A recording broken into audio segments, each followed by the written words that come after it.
मोहतरम ख़वातीन व हज़रात, अल्लाह ताला ने इस कायनात के अंदर मोहसिन की कदरदानी पर बहुत ज़ोर दिया है। इंसान की साख्त को बनाने में, उसकी सलाहियत को परवान चढ़ाने में, उसकी फ़िक्र व नज़र को बनाने में जिन लोगों का हाथ होता है उनकी कद्र करने को अल्लाह ने कहा है, उनके एहसान माने को हमारे पैदा करने वाले ने कहा है। आप देखिए, अल्लाह ताला इस दुनिया का बनाने वाला, पैदा करने वाला है।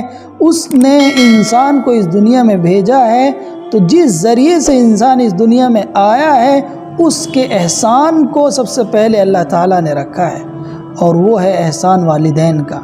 हम इस दुनिया में आँख खोलते हैं तो वालिदैन की वजह से, वो हमारे लिए क़ुरबानियाँ देते हैं, तकलीफ़ें बर्दाश्त करते हैं। इसलिए दुनिया में सबसे बड़े मोहसिन वालिदैन हैं, उनकी कद्र करना हमारे ऊपर फ़र्ज़ है।